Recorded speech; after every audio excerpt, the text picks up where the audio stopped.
في لحظة معينة كده بتمر بيها بيوت كتير، ولحظة بتعتبر اختبار حقيقي لصبر الأهل وحكمتهم. ابنك أو بنتك اللي كانوا لسه من شوية صغيرين أطفال، فجأة في نص نقاش عادي جدا صوتهم بيعلى وبيقولوا كلمة أو جملة مش مقبولة، جارحة، وفي الثانية دي كل الأفكار بتتجمد في دماغ الأب والأم، وبيفضل سؤال واحد بس بيزن: أنا أعمل إيه دلوقتي؟ السؤال ده بالذات هو يمكن أكتر سؤال مربك، مربك جدا. لأن أي رد فعل عفوي في اللحظة دي ممكن يكبر المشكلة قوي بدل ما يحلها، ممكن يكسر حاجة في العلاقة أو يرسم مسار غلط خالص للمستقبل. بالظبط. والنهاردة إحنا معانا مصدر بيحاول يجاوب على السؤال ده بشكل عملي ومختلف. هو فيديو من قناة سلافة سليم على يوتيوب بيقدم استراتيجية واضحة للتعامل مع الموقف ده. ومهمتنا هنا مش مجرد إننا نلخص الفيديو، لأ، إحنا هنحلل الأفكار دي ونشوف إزاي ممكن تتحول من مجرد نصيحة بنسمعها لخطة فعلية نقدر نطبقها عشان نعدي بالمرحلة دي ونحافظ على ولادنا وعلى علاقتنا بيهم. ويمكن الأهم إزاي نحول اللحظة دي من لحظة صدام للحظة بناء. جميل. خلينا نبدأ من نقطة البداية اللي أغلبنا بيقع فيها. المصدر بيشاور على فخ مشهور جداً، رد فعل شائع ومفهوم بس في نفس الوقت خطير، وهو فكرة إننا نشوف السلوك ده ونقول لنفسنا: معلش، دي مرحلة وهتعدي. فكرة هي دي المراهقة، هنعمل إيه يعني؟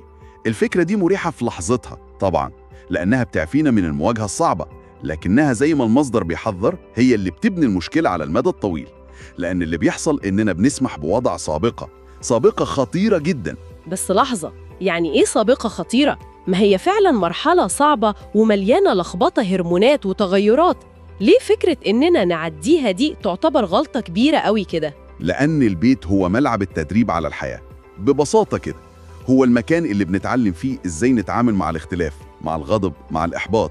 لما بنسمح بتعلية الصوت والألفاظ الجارحة تحت مسمى دي مرحلة، إحنا كأننا بنقول لهم ضمنياً لما تكون متضايق من حقك تنفجر في وش أي حد. ياه. الرسالة اللي بتوصل لهم هي إن مشاعرهم هي الأهم، ومش مهم تأثيرها على اللي حواليهم. وكأننا بنديهم سلاح غلط هيستخدموه بعد كده بره البيت. تماماً. المصدر بيطرح سؤال منطقي جداً ومخيف في نفس الوقت. بيقول: هل إحنا فعلاً متوقعين إن الشخص ده هيصحى في عيد ميلاده ال18 وفجأة زي السحر يكون اتحول لشخص هادي ومحترم بيعرف يدير غضبه؟ الإجابة طبعاً لأ. أكيد لأ. هو هيكون قضى سنين المراهقة كلها بيتدرب على إن الانفجار هو الطريقة الوحيدة للتعبير عن الغضب. فكرة الاستسلام للمرحلة دي بتلغي دورنا الأساسي كأهل في وضع الحدود. أوكي، يبقى فكرة إننا نسيبها تعدي دي مش اختيار، لازم يكون في تدخل. وهنا المصدر بينقلنا لنقطة بتغير منظورنا للموضوع كله. بدل ما نركز بس على رفض السلوك، بنبدأ نحاول نفهم إيه اللي وراه. ودي فعلا نقلة نوعية في التفكير. الفكرة المحورية للمصدر بيطرحها هي إننا لازم نبص للمراهق في اللحظة دي على إنه مش كيان واحد متماسك، لأ، جواه في صراع عنيف بين جزئين مختلفين تماماً. جزئين؟ زي إيه بالظبط؟ تخيلي إن في جزئين عايشين جواه. الأول هو الجزء المندفع العاطفي، ده اللي بيتصرف بمشاعره الخام، هو اللي بيعلي صوته، هو اللي بيقول الكلمة اللي بتجرح. والجزء التاني هو الجزء العاقل المنطقي. الجزء ده بيفضل موجود حتى في قمة الانفجار، بيبقى كأنه متفرج مرعوب على اللي بيحصل، وفي صوت صغير جواه بيقول: إيه اللي أنا بعمله ده؟ أنا إزاي قلت كده؟ ده تفسير قوي جدا، بس هل ده مجرد تحليل نفسي ولا في أساس علمي وراه؟ لا، ده ليه أساس علمي ومهم نفهمه. اللي بيحصل ده مش مجرد نظرية، ده انعكاس لواقع بيولوجي. مخ المراهق حرفياً موقع بناء ضخم. مركز العواطف والانفعالات في المخ اللي اسمه الأميجدالا بيكون شغال بكامل طاقته وقوته، وفي المقابل الجزء المسؤول عن اتخاذ القرارات المنطقية والحكمة والتحكم في النفس اللي هو قشرة الفص الجبهي لسه في مراحل نموه الأخيرة، كأنه لسه بيتوصل بالأسلاك بتاعته. واو، يعني لما بنشوف الانفجار ده إحنا بنشوف الأميجدالا وهي بتخطف المخ كله. بالظبط، كأن الجزء العاطفي بيعمل هايجاك للجزء العاقل. هي دي الكلمة. دي مش قلة أدب قد ما هي عجز عن السيطرة في اللحظة دي. وهنا بتيجي أهم نصيحة في المصدر كله: وهي إن الجزء اللي الأهل بيختاروا يتواصلوا معاه ويكلموه باستمرار هو ده اللي بيكبر ويقوى ويسيطر على الشخصية مع الوقت. يعني لو اتخانقنا مع الجزء المندفع بنقويه وبنغذيه، ولو تواصلنا وحوارنا موجه للجزء العاقل إحنا بنساعده يكبر ويبقى هو القائد. الفكرة دي لوحدها ممكن تغير قواعد اللعبة تماماً. بتنقل الأب والأم من دور الخصم لدور الحليف، حليف للجزء العاقل اللي جوه ابنهم ضد الجزء المندفع. طيب الكلام ده جميل كنظرية، بس في أرض الواقع في اللحظة اللي الكلمة الجارحة بتتقال والأهل دمهم بيغلي، إيه أول خطوة عملية المفروض نعملها؟ المصدر بيقدم استراتيجية من 3 خطوات واضحة ومباشرة للتعامل الفوري. الخطوة الأولى ودي الأصعب هي تغيير عقليتك في نفس الثانية، اسمها افتراض حسن النية.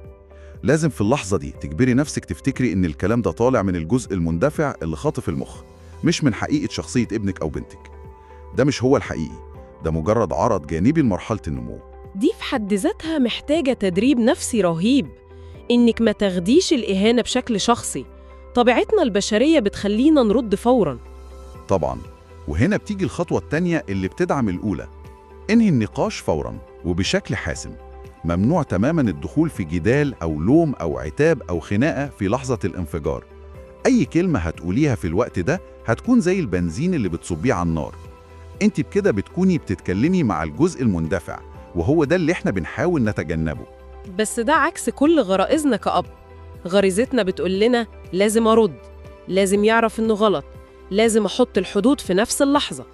فكرة إنك تسكتي وتمشي دي ممكن تتحس على إنها ضعف أو إنك بتسيبيله الجمل بما حمل. إزاي نتغلب على الإحساس ده؟ سؤال مهم جدا.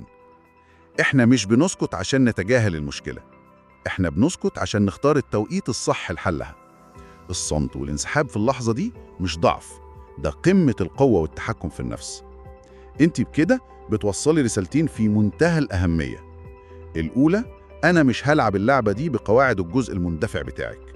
والتانية، انت بتقدمي نموذج عملي للتحكم في الغضب. هو انفجر وانت فضلتي هادية، ومع الوقت النموذج ده بيترسخ عندهم. فهمتك. والخطوة الثالثة غالباً بتكمل ده. بالظبط. الخطوة الثالثة هي إعطاء مساحة للهدوء. لازم ندي للمراهق وقت ومساحة عشان يهدى، والأهم من كل ده ندي لنفسنا احنا كمان وقت ومساحة عشان نهدى. لأننا لو دخلنا في النقاش واحنا لسه مشحونين، كل اللي عملناه هيبوظ، وهنلاقي نفسنا بنرد من الجزء المندفع بتاعنا احنا كمان. أوكي، يبقى الاستراتيجية اللحظية هي امتصاص الصدمة بتغيير عقليتنا، وقف الحوار فوراً، وخلق مسافة للهدوء. الصورة دي واضحة جداً، لكن الأزمة لسه موجودة والكلمة الجارحة لسه بتزن في الودان. عدى ساعة أو ساعتين والدنيا هديت. إزاي بنرجع نفتح الموضوع ده تاني من غير ما نولع الخناقة من جديد؟ هنا بقى بتيجي قوة الأسلوب اللي المصدر بيقترحه. بعد ما العاصفة تعدي تماماً، الأب أو الأم بيروحوا للمراهق بهدوء تام وبيسألوه سؤال بسيط ومباشر لكنه مش اتهامي. هو إيه اللي حصل من شوية ده؟ الصياغة دي مهمة. إيه اللي حصل؟ مش أنت إزاي تعمل كده؟ السؤال الأول بيدعو للتفكير، التاني بيدعو للدفاع. وأعتقد رد الفعل المتوقع من المراهق هو إنه هيكون دفاعي، هينكر أو هيحاول يقلب الترابيزة. ده احتمال وارد، لكن المفاجأة اللي المصدر بيبرزها واللي بتحصل كتير جدا هي رد فعل مختلف تماما. المصدر بيستشهد بمثال قوي، وهو إن في أحيان كتيرة رد الأولاد بيكون مش عارف، أنا كمان اتخضيت من نفسي، مش عارف إزاي ده حصل. الرد ده صادم، لكنه بيوضح كل حاجة قلناها عن الصراع الداخلي. بالظبط. الرد ده هو صوت الجزء العاقل اللي رجع يسيطر تاني. هو اعتراف صريح بالعجز اللي حس بيه وقت الانفجار، واللحظة دي هي فرصتنا الذهبية. هنا دورنا كأهل إننا نتواصل مع الجزء ده ونخليه حليف لينا. ممكن نقول له حاجة زي أنا عارف إن ده مش أنت، خلينا نفكر سوا المرة الجاية لما تحس بالإحساس ده إيه اللي ممكن نعمله عشان الجزء المندفع ده ما يسيطرش عليك بالشكل ده. بس خلينا نكون واقعيين، ده السيناريو المثالي. ماذا لو الرد كان فيه تحدي؟ لو قال انتوا اللي عصبتوني، أو مجرد هز كتف بلا مبالاة، الاستراتيجية بتقول إيه في الحالة دي؟ سؤال ممتاز، لأن ده هيحصل. لو الرد كان دفاعي، مهمتنا ما تتغيرش، مهمتنا لسه هي محاولة الوصول للجزء العاقل. فلو قال انت اللي عصبتوني، الرد مش المفروض يكون لا احنا ما عصبناكش. الأفضل يكون رد هادي بيفتح حوار. ممكن تحكي لي أكتر؟ إيه بالظبط اللي أنا عملته حسسك بالعصبية دي؟ الهدف هنا مش إننا نكسب النقاش، الهدف إننا نخليه يفكر في اللي حصل، مش مجرد ينفعل بسببه. حتى لو النقاش ده منتهيش باعتذار، مجرد حدوثه بهدوء هو في حد ذاته مكسب، لأنه بيمرن الجزء العاقل عنده على الحوار بدل الانفجار. الطريقة دي في التعامل بالرغم من إنها تبدو منطقية جداً، إلا إنها بتحط حمل كبير قوي على الأهل. مطلوب منهم يكونوا هم الصخرة الهادية في نص العاصفة، حتى لو هم نفسهم مجروحين من الموقف. ده حقيقي، المصدر بيعترف بده تماماً، وبيشدد على إن نجاح الاستراتيجية دي كلها معتمد على صفات معينة لازم الأهل يتبنوها ويتدربوا عليها. أول وأهم صفة هي الهدوء. لازم الأهل يكونوا هم الطرف الهادي دايماً. لو المراهق انفجر والأهل انفجروا يبقى خلاص إحنا خسرنا المعركة دي. والصفة التانية؟ الصفة التانية هي افتراض الخير اللي اتكلمنا عنها في الأول. لازم دايماً ندخل أي نقاش معاهم وإحنا مفترضين إن جواهم خير، وإن تصرفاتهم دي نابعة من لخبطة وعجز، مش من كره أو قلة احترام متعمدة. والصفة الثالثة هي مخاطبة العقل. لازم نوجه كلامنا باستمرار للجزء الكويس والعاقل اللي جواهم، حتى لو مش شايفينه ظاهر قدامنا في اللحظة دي. يعني كأننا بنكلم الشخص اللي احنا عايزينهم وعارفين إنهم يقدروا يكونوه، مش الشخص اللي بيتصرف قدامنا دلوقتي. بالظبط كده. والمصدر بيختم بنقطة مطمئنة ومهمة جدا. بيعترف بصراحة إن ده مش أسهل حاجة في الدنيا، وإنه محتاج مجهود وتدريب للنفس وصبر، لكنه بيطمن الأهالي إنها فترة وهتعدي. بالتعامل الصح وبالصبر وببناء العلاقة مع الجزء العاقل من ولادنا، الدنيا هتمشي وكله هيبقى تمام. المجهود اللي بنبذله النهاردة هو استثمار في علاقة صحية ومستقرة معاهم بكرة وبعده. لو حبينا نلم الموضوع في كبسولة سريعة، نقدر نقول إننا طلعنا باستراتيجية واضحة من المصدر ده. أولاً، فكرة إننا نتقبل السلوك الغلط على إنه طبيعة مرحلة ونسكت، دي فكرة خطيرة ومدمرة. ثانياً، التغيير الحقيقي بيبدأ لما نفهم إن في صراع بيولوجي جوه دماغ المراهق بين جزء عاطفي مندفع وجزء عاقل منطقي. ثالثاً، الاستراتيجية وقت الانفجار هي امتصاص الصدمة، وقف النقاش فوراً، وخلق مساحة للهدوء للطرفين. وأخيراً، الحوار اللي بيحصل بعدين لازم يكون حوار هادي بناء وموجه للجزء العاقل عشان نخليه حليف لينا في المعركة دي. تلخيص ممتاز، وده بيخليني أفكر في نقطة أخيرة ممكن نختم بيها.